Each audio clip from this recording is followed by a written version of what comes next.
The hour of 7 o'clock having arrived, I will call to order this regular meeting of the Keene City Council.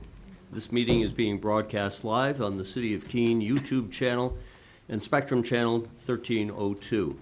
The video is also streamed on the city's website and is posted by the end of the next business day, barring any technical difficulties.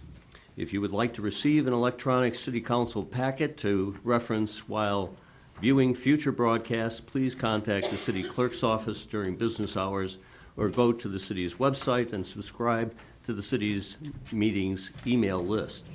The agenda is also accessible from any mobile device.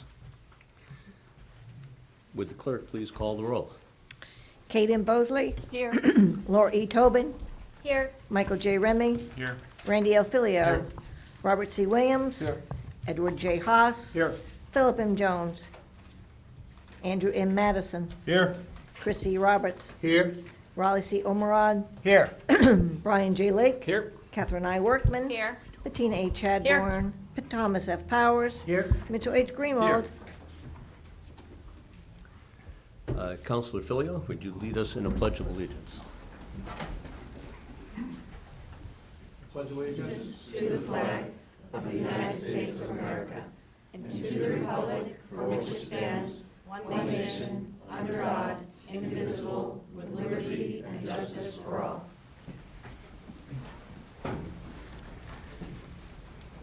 Councilor Greenwald for a motion on the minutes. Thank you, Your Honor. I move to adopt the February 1st regular meeting minutes as presented. Second. Any comments from councilors? Seeing none, all those in favor, please raise your hand. Any opposed? The minutes carry unanimously 14-0. Announcements from the chair. There will be a second round of a council workshop on rules of order on Tuesday, February 20th. We'll begin that at 6 p.m. here in council chambers. The February 22nd meeting of the Finance Organization and Personnel Committee meeting, that has been canceled. The public hearing on the capital improvements project is scheduled for Thursday, March 7th, 2024, at 7 p.m. here in council chambers. There have been a couple of meetings on that already, and Councilor Powers, thank you for leading those. To accommodate additional municipal services, facilities, and infrastructure committees that will focus on the downtown infrastructure project, there will be special municipal services meetings, and those dates have been scheduled for March 13th, April 10th, and May 8th. These meetings will start at 5:30, and the Planning, Licenses, and Development Committee meetings for those days will shift to a start time of 7 p.m.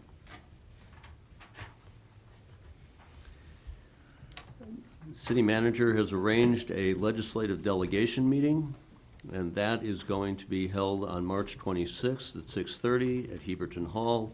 Our state representatives from the county and state senator will be invited to that meeting, as will the municipal association. So should be a good opportunity to tune in halfway through the legislative session.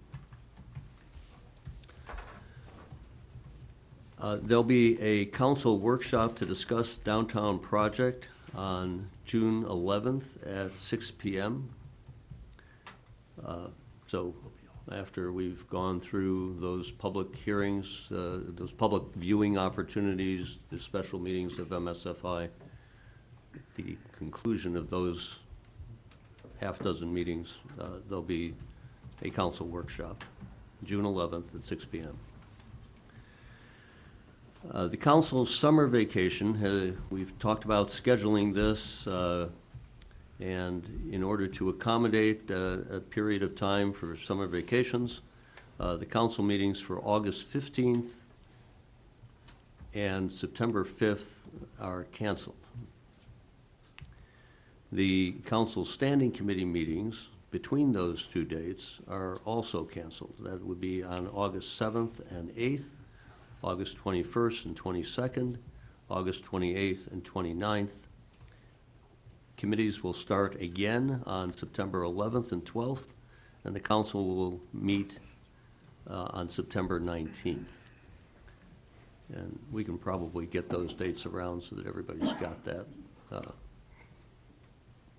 for your reference. Okay, that is the extent of announcements. Any questions? At this time, I'd like to ask Court Bloomquist to come forward, be recognized.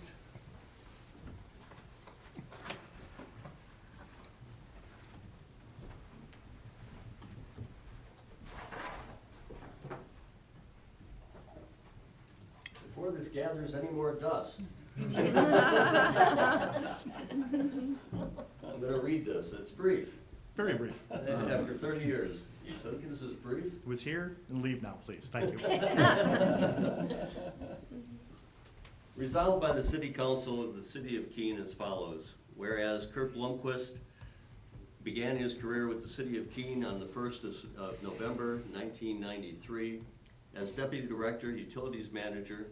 He was promoted to Public Works Director on the 19th of December in 1994, was appointed by the City Council as its City Emergency Management Director on the 4th of June in 2015, and added the responsibilities of Assistant City Manager on the 27th of December in 2021.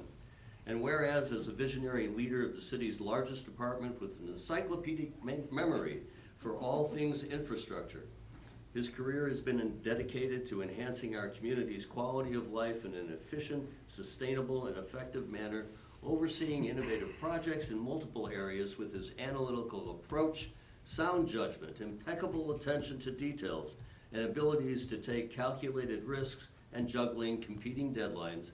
And Court is leaving a lasting impact that will be felt for decades to come.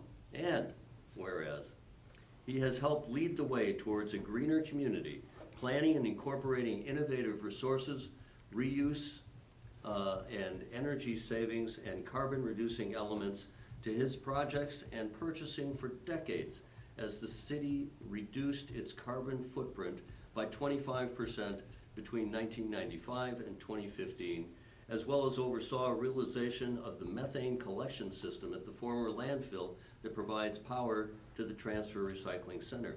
And whereas his crucial problem-solving skills have benefited city projects, some of which include planning and constructing the city's multi-use trail network, developing the tax increment financing approach to support corporate park development and infrastructure, managing the 500-year rainfall event of 2005, devising a multi-department snow ice control operations plan, supporting roundabouts for traffic efficiency, implementing an asset management style fleet equipment replacement program, co-authoring the city's public art policy, and streamlining the department's system for endless work orders.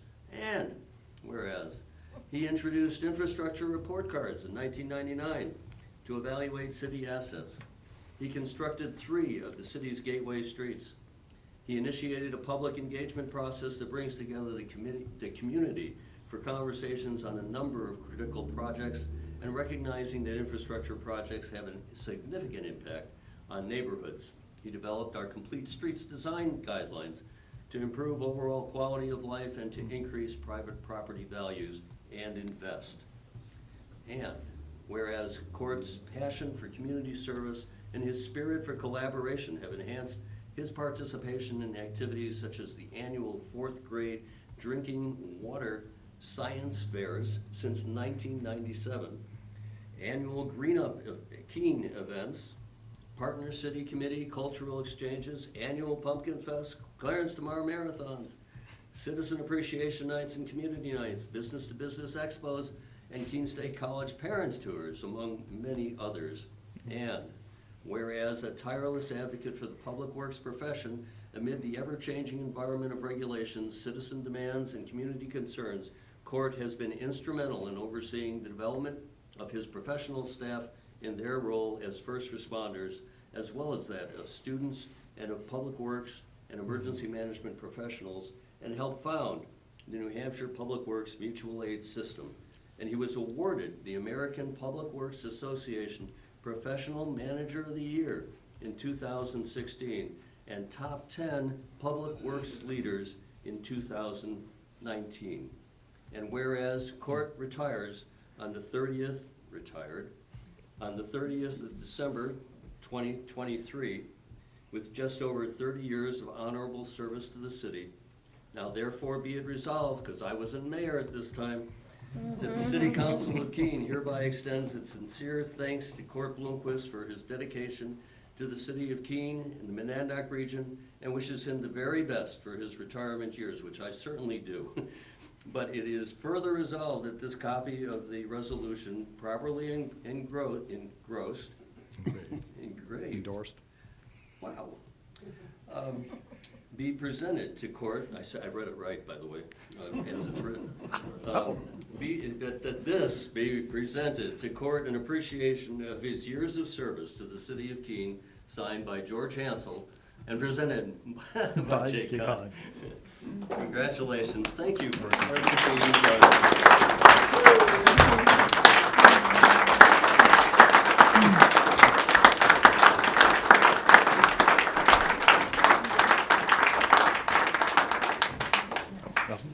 Oh, do we, Wanna take it? I forgot one important thing. What's that? Somebody's taking a picture, right?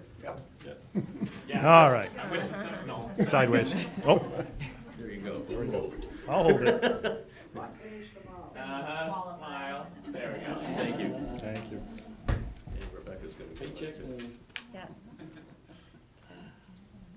Thank you. Put that back in for you.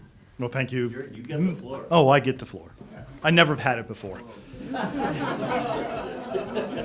Only a little bit. And really, I guess what I can say, when I came to city back in 1993, I was going to stay here 5 years, go on to another career. Didn't quite do that.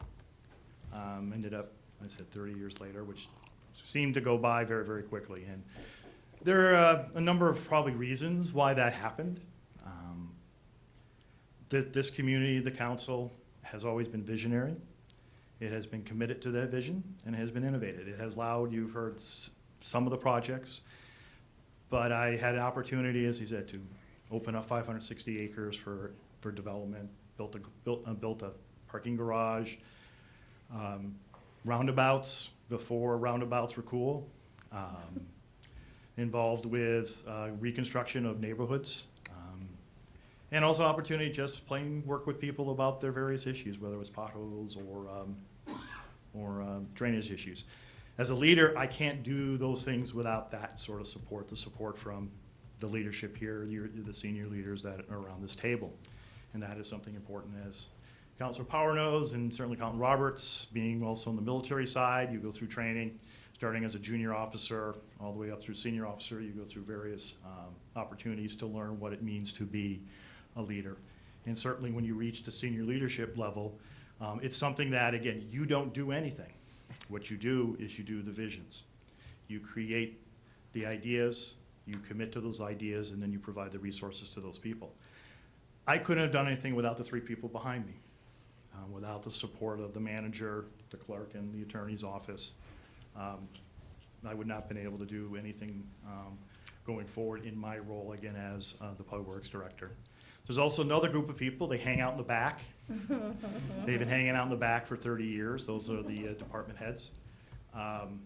Again, that's part of the reason why I didn't leave, is because of the people.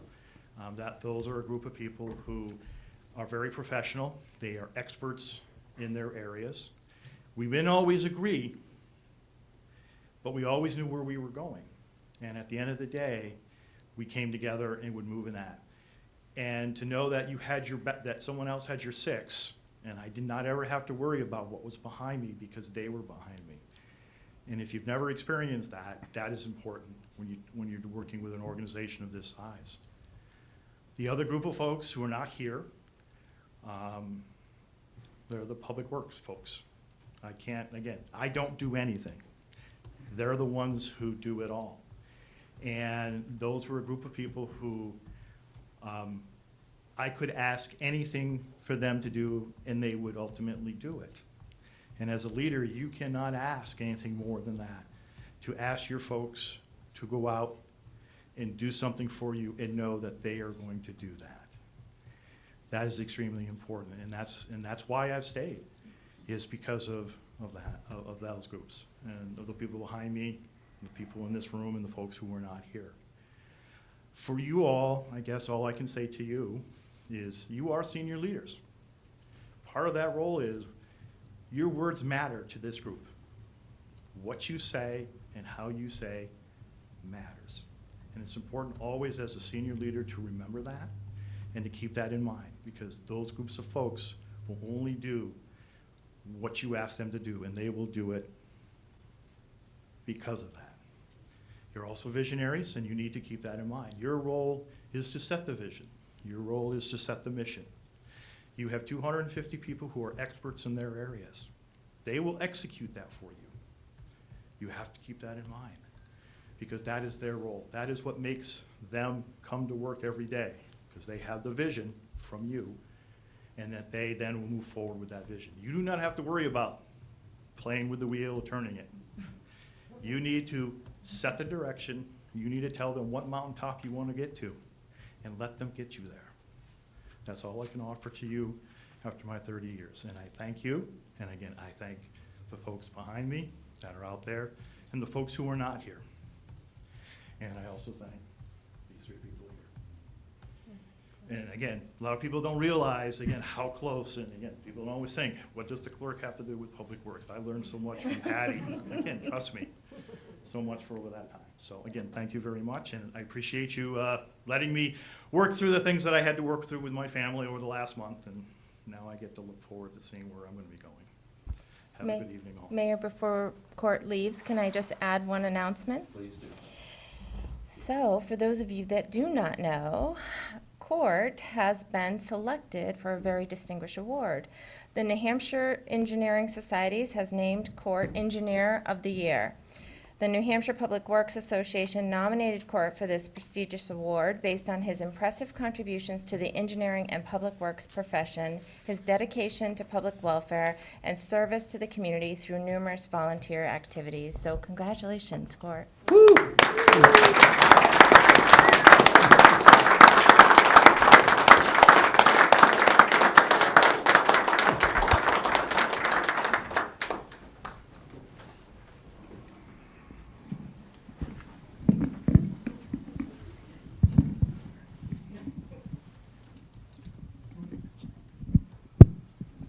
Oh, no.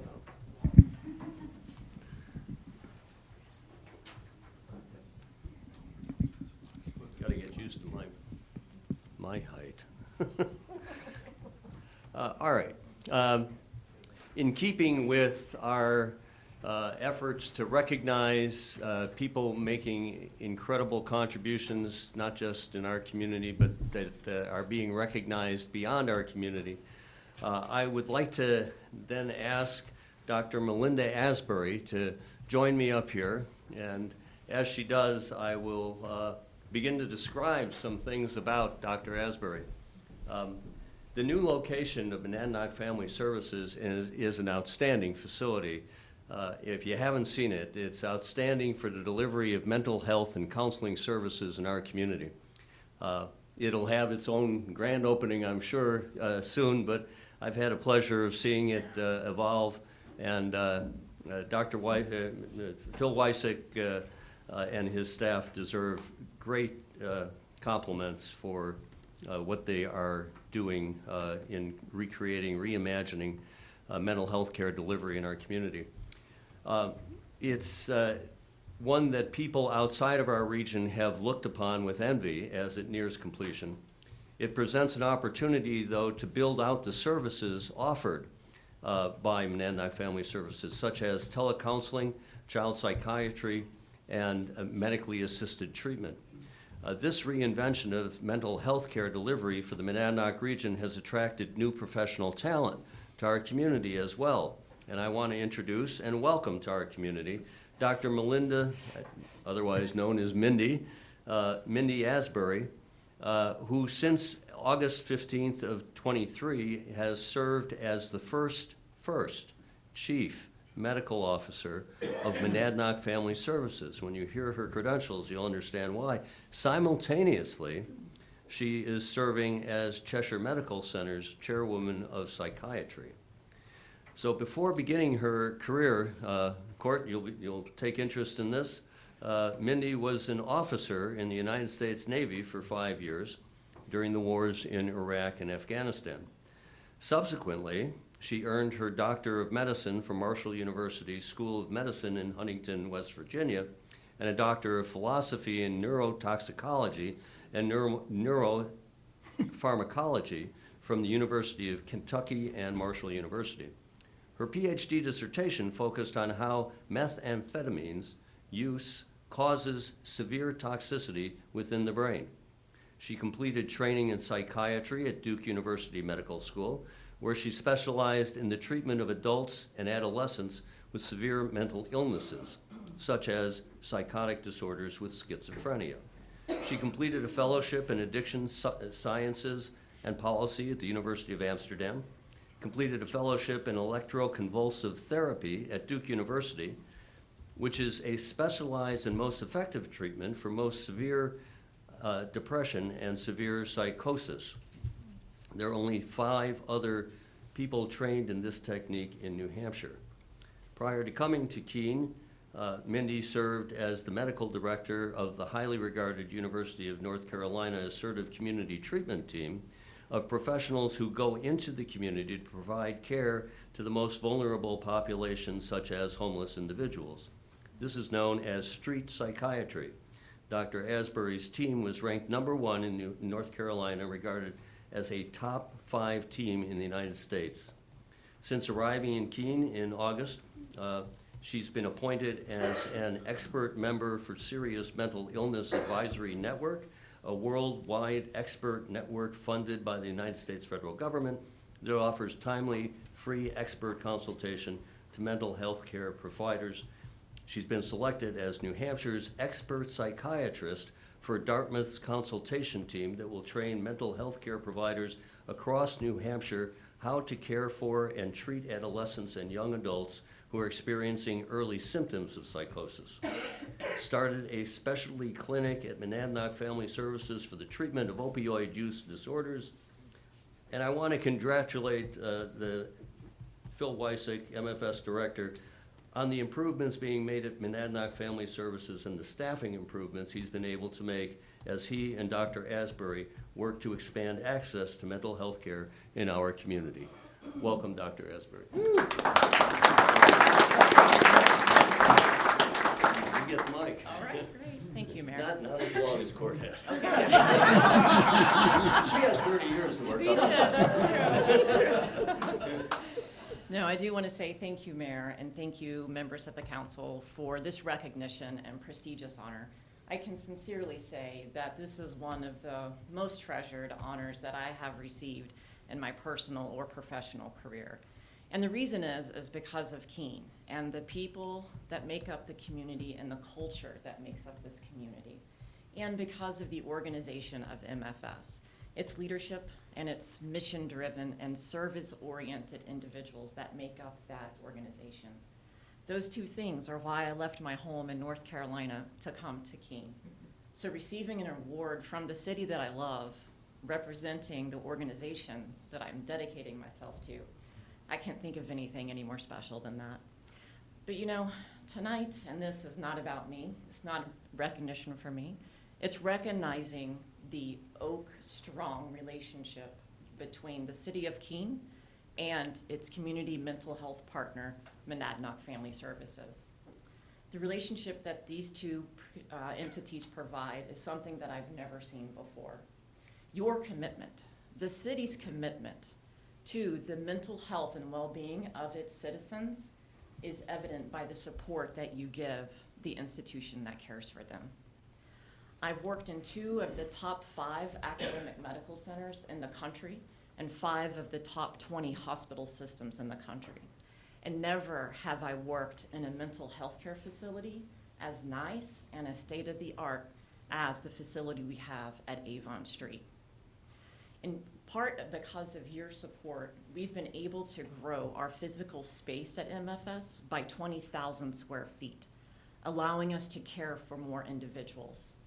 Also, we've been able to co-locate all of our services under one roof, which has allowed us to function more efficiently with less time, therefore providing more health care, more quality and timely health care to the people of Keene, the people who deserve that.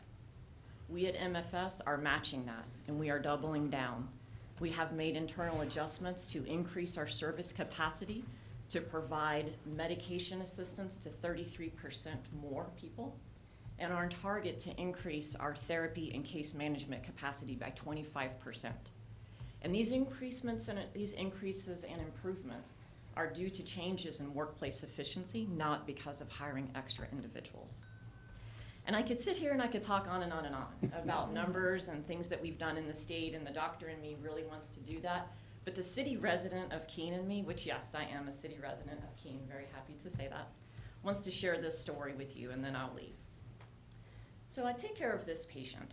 We'll call her patient E. She is a 20-something-year-old female who lives in Keene. I was taking care of patient E over at the building on 93rd Street. She wasn't too happy about the move because the building on 93rd Street was, I don't know, about a 4-minute walk from her. And the move to Avon Street made that about a 15 to 20-minute walk. So the first visit that she had at Avon Street, I walked down my office into the waiting room, and I saw her standing there with her back to me in the waiting room, looking at all of the paintings on the wall. I did not want to bother her. I let her continue. So she finished, and she turned around, she saw me, big eyes, big smile, and she said, "Is all of this for us?" And I said, "Yes, of course it is." And she said, "Wow." She said, "Can I come here more often?" And she said, "Actually, do you think I could work here one day?" And I said, "Absolutely," to both of those things. You know, patient E had not taken a college class in over 18 months. She had to withdraw from college because she developed early onset schizophrenia. But you know, the next week that I saw her, she shared with me that she enrolled in River Valley Community College to start taking classes to become an IT expert at MFS. And so it's the great victories that we have of a new building and increasing our service capacity by 33 and 25%, to the small victories like that of E, re-enrolling in one college class. That is possible because of the relationship between the city of Keene and MFS. So on behalf of the 200 employees at MFS, the over 1,000 individuals that are residents of Keene that we care for on a yearly basis, we say thank you, thank you, thank you to the city of Keene and your support. Thank you. And some memento.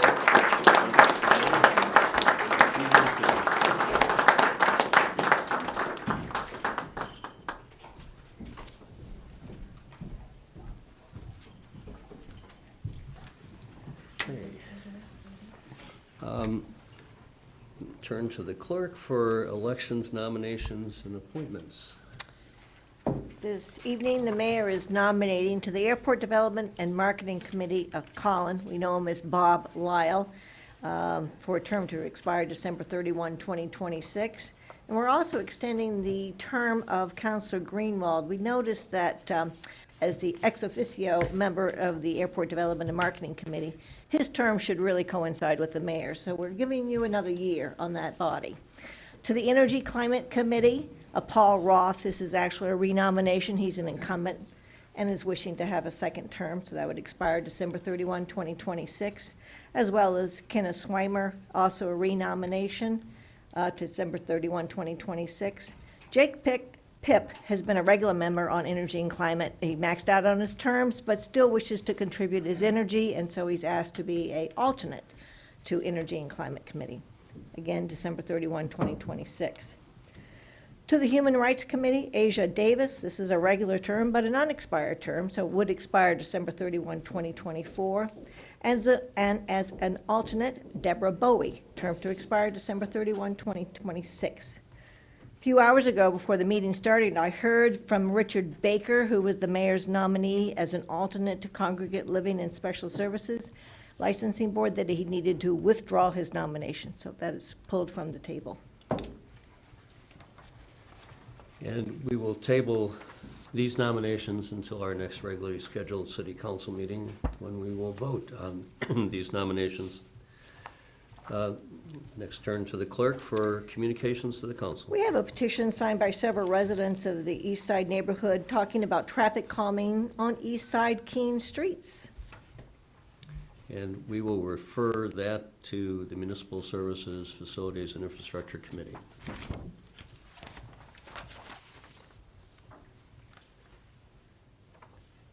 And we have a communication from Luca Paris on behalf of the Greater Monadnock Collaborative. It is a request to use city parking spaces for a classic car show on May 5th, 2024.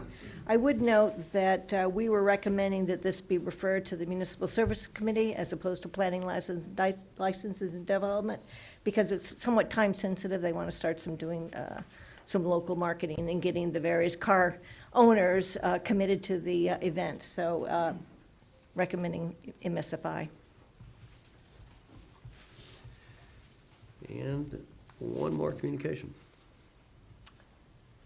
Communication from Councilor Williams. He's recommending that the city council consider an ordinance amendment that would require dogs with a record of vicious behavior to be muzzled when in public.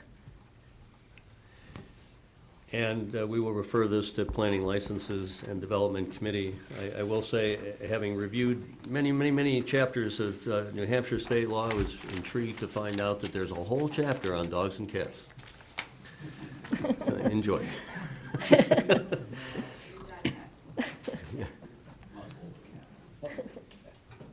All right, we have committee reports, and let's see. The clerk will introduce. Yes, I'd be happy to. We have a Planning Licenses and Development Committee report relative to the ordinance O 2023-16A dealing with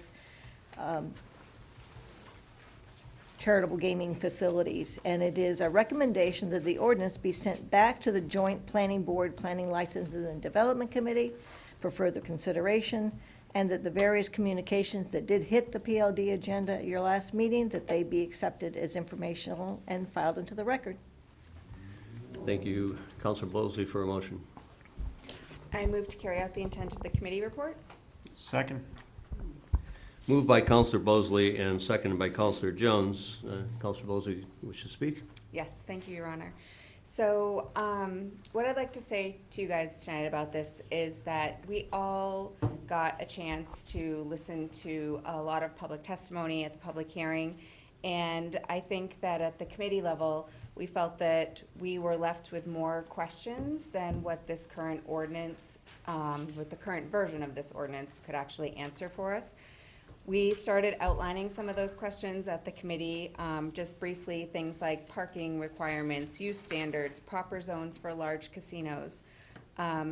We all heard a lot of folks' testimony in regards to maybe a particular applicant, and Councilor Jones pointed out to us that evening that this is not about a particular application. This is about a larger zoning issue for our community as a whole. And I just want to remind everybody that we already have a licensed charitable gaming facility in this community, and I have it under very good authority that they are looking to expand. And so we really need to be considering, where do we want to see a 20,000 square foot casino in our community? Right now, the current ordinance doesn't give us any opportunities to address that sort of issue. I think that after our conversation that we really felt like that this needs to go back to the joint committee for a workshop process to bring the public back in to get involved, and hopefully we can sort out some of these issues, and we're unanimously asking for that, and we'll hope you guys will support that. Further discussion by the council? Seeing none, all those in favor of the motion? We have 14 votes in favor One abstention. and one abstention.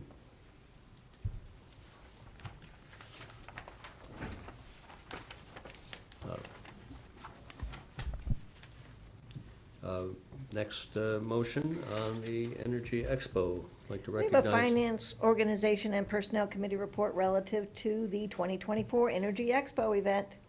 On a vote of 5-0, the Finance, Organization, and Personnel Committee recommends the city manager be authorized to work with the Energy and Climate Committee with respect to the potential of any facility fees and to authorize access to city facilities in support of the 2024 Energy Expo event to be scheduled in the fall of 2024. Councilor Powers for a motion. Thank you, Your Honor. Move to carry out the intent of the committee report. Second. Moved by Councilor Powers, seconded by Councilor Remy. Councilor Powers wishes to speak. Thank you, Your Honor. Zach Lewis, who's the chair of the Energy and Climate Committee, met with the FOP last week, and he introduced this topic that had come to the committee. And essentially what it is going to be an opportunity for several groups to work together with the city to have a expo. A similar type event was held in Peterborough last year and was very well attended. Created a lot of opportunities for information about energy, climate protection, et cetera. And one of the ways for them to be successful in being able to have an opportunity to get a lot of information out is to partner with the city, work with the city manager and see what we can do to make it easier for them to get to some facilities. And they're looking for some assistance, if possible, with some of the fees, but there may not be any fees at all. But this gives an opportunity for them to work, to come up with a program that will be beneficial and ensure that this is a successful event. Recommend that this be approved by the city council. Further discussion by the council? Seeing none, all those in favor, raise your hand. 15-0. Any opposed? None. Thank you. And next motion on accepting federal funds for the airport. We have a Finance, Organization, and Personnel Committee report relative to the acceptance of federal funding for an airport capital project. On a vote of 5-0, the Finance, Organization, and Personnel Committee recommends the manager be authorized to do all things necessary to accept, execute, and expend a grant for up to $2,767,767 from the Federal Aviation Administration Airport Improvement Program. Councilor Powers. Thank you, Your Honor. Move to carry out the intent of the committee report. Second. Moved by Councilor Powers and seconded by Councilor Remy. Councilor Powers. This project has been on the books for quite some time. Went out to bid, been all designed, went out to bid, and looking to move forward a year or so ago, but given the economic conditions and things that were going on, the contractor decided that he wouldn't accept the bid. However, he still remained interested in the project. It was reformatted, brought to the FAA again to make sure we had enough money, and it's been approved. Contractor's still willing to work with us, so we need to get this grant accepted by the city. Money's coming along, but, you know, the steps that are looked for by the FAA is that we give the authority for the city manager to accept it. It's taxiway A, some repairs, some reconstruction, and $2.7 million will buy us a lot of asphalt, a lot of improvements, which will continue to make that airport grow.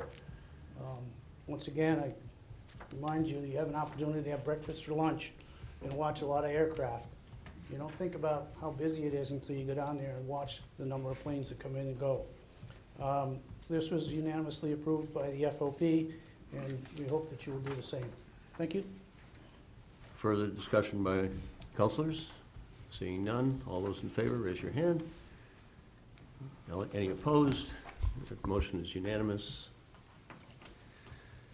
And a motion on Marlborough Street Corridor Project. We have a Finance, Organization, and Personnel Committee report relative to the Marlborough Street Corridor Project. This is Design Change Order Number 3. On a vote of 5-0, the Finance, Organization, and Personnel Committee recommends the manager be authorized to do all things necessary to negotiate and execute an engineering services change order with Dubois and Keene for additional services required for the design of the Marlborough Street Corridor Project for an amount not to exceed $20,000, with funding to come from the Marlborough Street Corridor Project. I'd like Recognize Council Powers again. Thank you, Your Honor. Move to carry out the intent of the committee report. Second. Moved by Councilor Powers and seconded by Councilor Remy. Councilor Powers. Thank you, Your Honor. Once again, we were visited by City Engineer Don Lucier, and reports to us that the forward movement of the rail trail project off of Marlborough Street and working its way out to Route 101 is have a little bit of a change. It's moving forward, but had a little bit of a change. The original design that would bring the trail through the Public Works site, but in an area that really didn't make it the most conducive to pedestrian traffic, bicycle traffic, and it would also require us to have some different kinds of agreements with adjacent property owners. So they did a quick little redesign within the shop down there and came up with an idea, but it needs to be designed to meet the state and federal requirements for these projects. So the $20,000 is an extension of the current contract with Du Bois and King to redesign this, and it brings it off of the current trail, that's the old railroad trail, down into the Public Works site alongside the building, and then across the parking lot and along the flower beds out to Bartholomew Street, and then it'll meet up with Marlborough Street. So it needs some engineering for that and a little bit better design as it enters Marlborough Street, because remember, there are some improvements being made by the building owner right next to us, so this wants to all blend together. And this engineering project will bring it to that and will be approved by the state. FOP unanimously recommends that you approve this project. Thank you. Further discussion from the council? Seeing none, all those in favor? Any opposed? Motion carries unanimously. City Manager for report. Thanks. Just a few updates for you this evening. I'm very excited to announce that we have a new animal control officer. It's been difficult for us to find and keep someone in that position. So her name is Michelle Grimes, and she comes to us with a wealth of knowledge and experience with animals. She owns and operates a local canine training business where she specializes in behavior modification. She has extensive experience as a vet technician, and she's licensed as a vet technician with a focus in emergency critical care and field service response and rescue. So we're really lucky to get her to be our new animal officer, and so we welcome her to the team. I also wanted to just mention that at our last meeting, I informed you of the installation of nalox boxes for Narcan near our AED units in our building, some of our buildings, and one right here at City Hall. The mayor asked for a little bit of training, so the fire chief has volunteered to provide training. If you can arrive just 15 minutes in advance of the next council meeting, it won't take very long to just sort of walk through the process of administering Narcan and answer any questions that you may have. And then my next announcement, you already know, but this is really more for the public, and that is to announce that I'm about to release the press release for the 2 new deputy city managers. The retirement and pending retirement of individuals filling the 3 current assistant city manager roles presented an opportunity to reorganize, adjust job duties, and consolidate into 2 deputy city manager positions.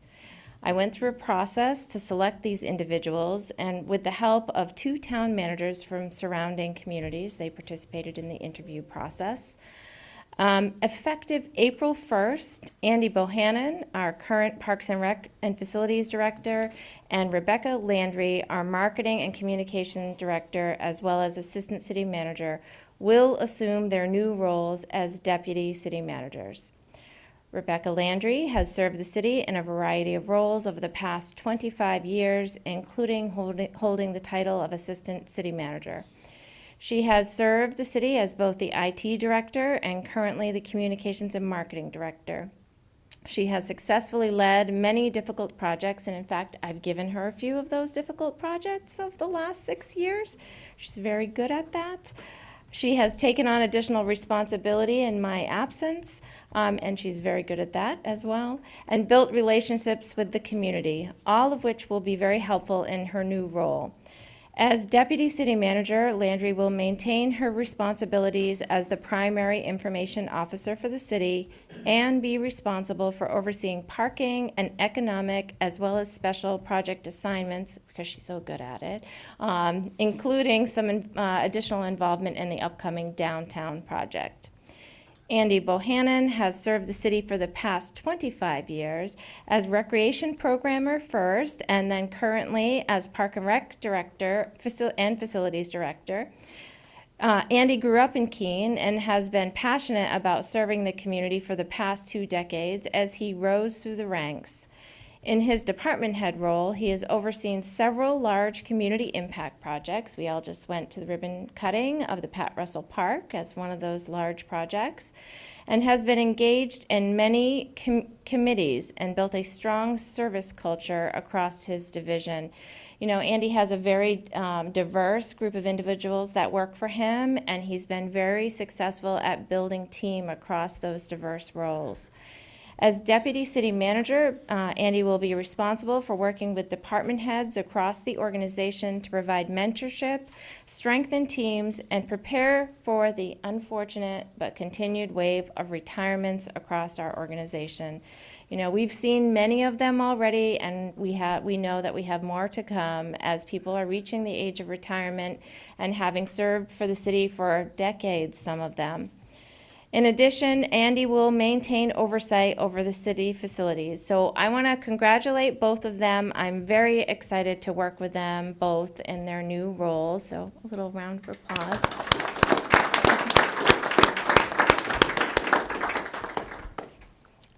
In the near future, we will be revising the Park and Rec Director's job description. We will be removing the facility oversight from the role, and this will mean we need to regrade the position before we go out and begin the recruitment process. And so that will happen as we prepare for the transition on April 1st. And so very exciting times for us. Thank you. Thank you, City Manager. And congratulations again to Andy and Rebecca. Your long service to the city will get a little longer and, and even more diverse. So thank you for stepping up and for all the work that you've done.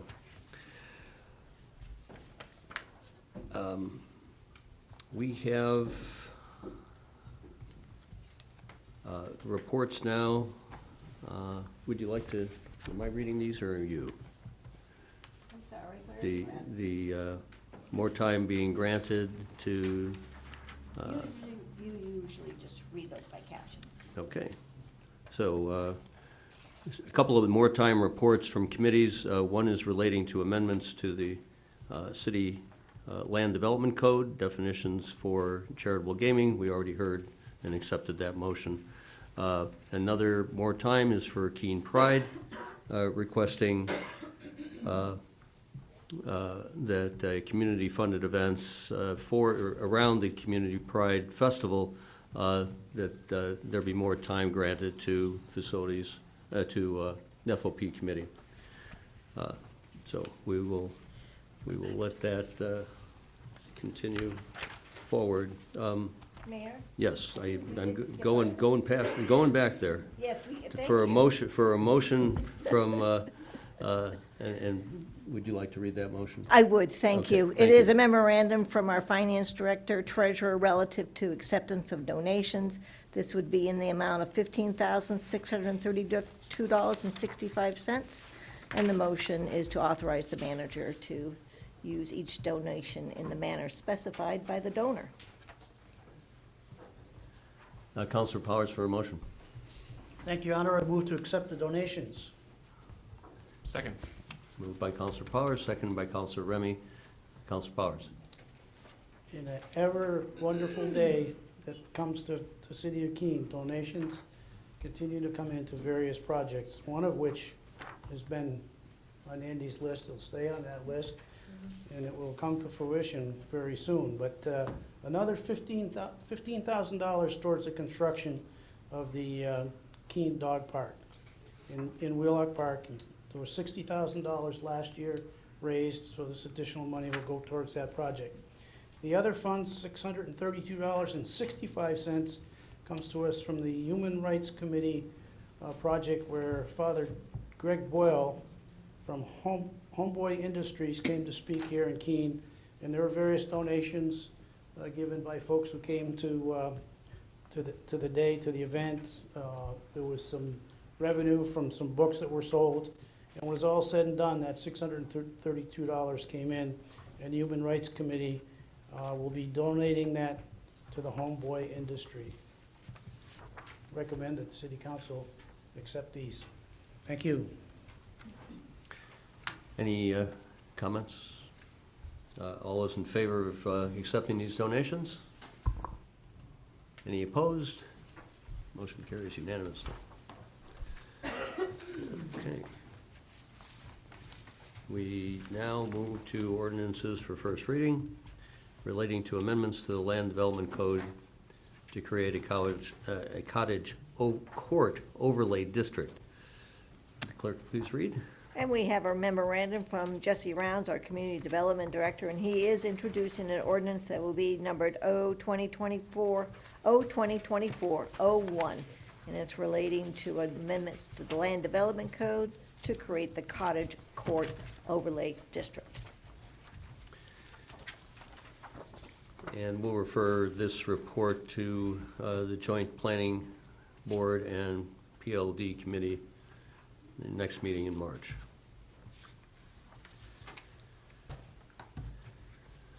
And we have a resolution relating to an appropriation and use of fund balances for the FY24 shortfall being experienced, and we have a memo from the Finance Department to that. But I'd like to recognize, well, first we'll recognize the clerk for the reading of this motion, then I'd like And to it recognize is the manager. A resolution R 2024-05, a resolution relating to an appropriation of funds and use of unassigned fund balance in the amount of $900,000 for the FY 2024 Finance Department operating budget. And we'll refer this to Finance Organization and Personnel Committee to your next meeting, which I guess will be in March. Yes. It is, might be timely to say something about this. We don't normally talk about it on the first reading. I mean, I can punt. Do you want me to punt? Okay. So, you have a resolution in your packet this evening for additional funds to be allocated to the Finance Department. The funds are being requested for Human Services. So, the Human Services is a department under the oversight of the Finance Department, and so it falls in their budget.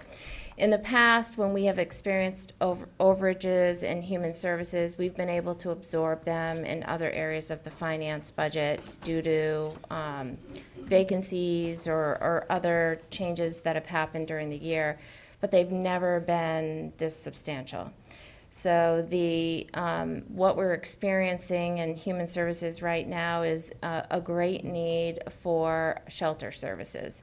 So whether it be shelter services at a hotel or potentially paying for rent to prevent an eviction so that we're not, working with someone to find them a new place, which is extremely difficult.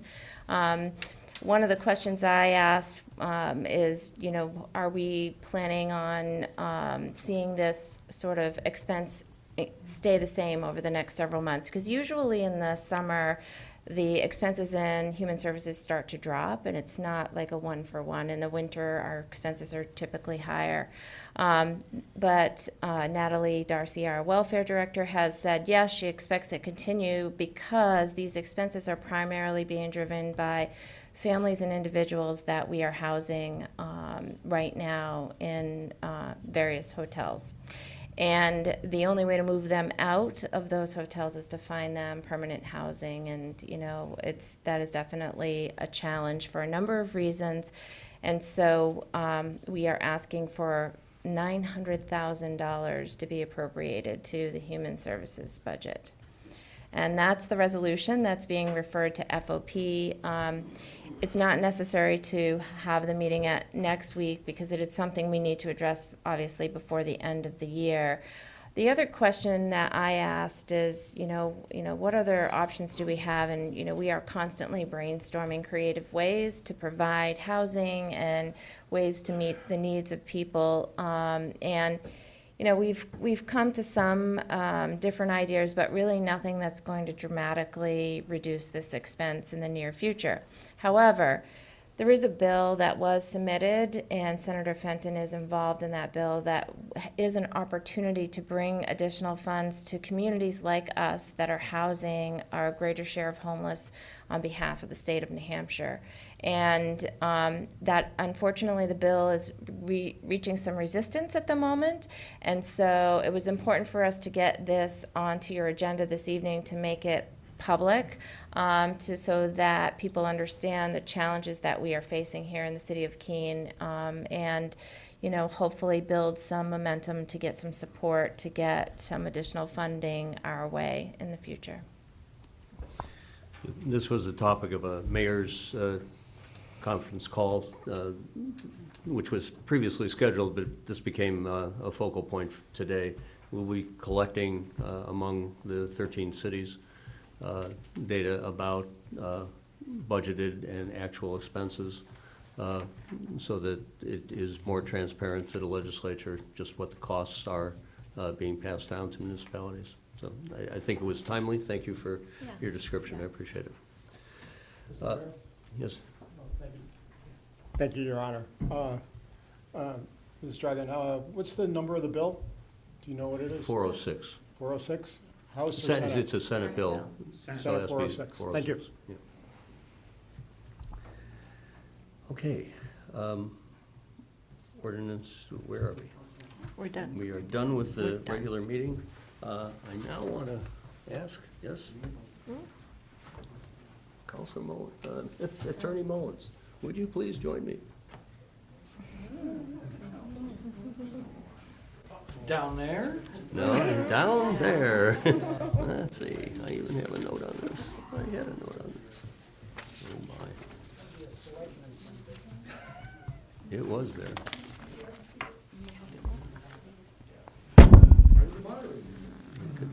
Here, no, it's not there. Well, I'll just add with it. All right.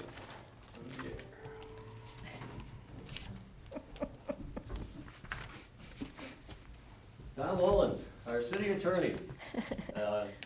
It is with great appreciation that I get to present this on behalf of all the city councilors and your fellow directors and colleagues that are here today, but to express our appreciation for your 15 years of service to the city.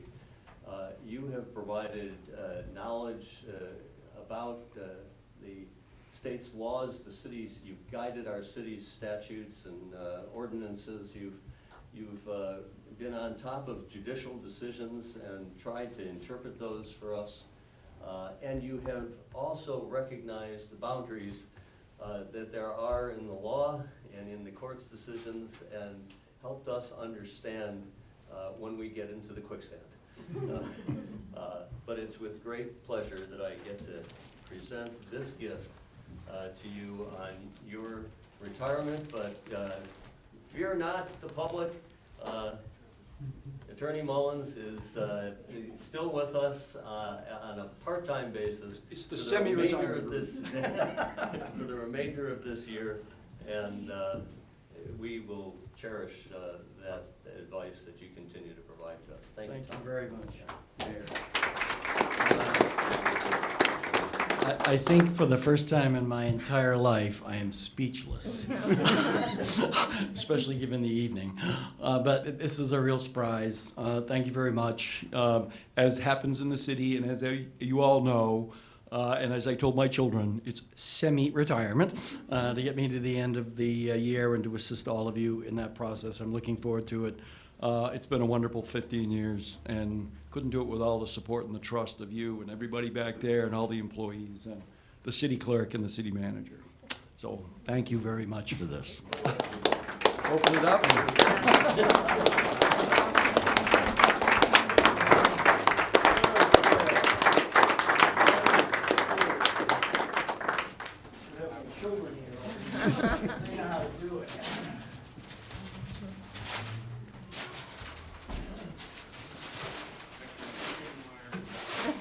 It's a box. Fabulous. Oh, mine is more. There.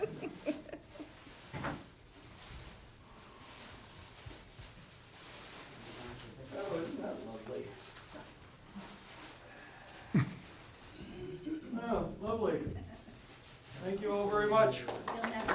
That's great. I appreciate it. All right, back to work. Yep. Do it right. Get this up. But with that, We have now adjourn. to go into non-public. Yeah. Right, we need a motion to go into non-public session. Before we do that, I have to say, after Court and the good doctor back there, those were two hard acts to follow tonight.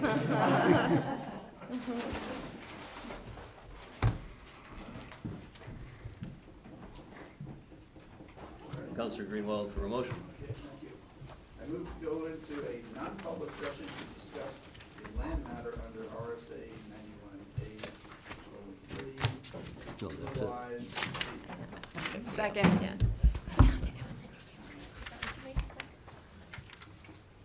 Moved by Counselor Greenwald, seconded by Counselor Bosley. Mr.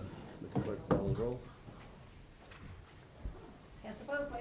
Yes. Counselor Tobin? Yes. Counselor Remy? Yes. Counselor Billy? Yes. Counselor Williams? Yes. Counselor Haas? Yes. Counselor Jones?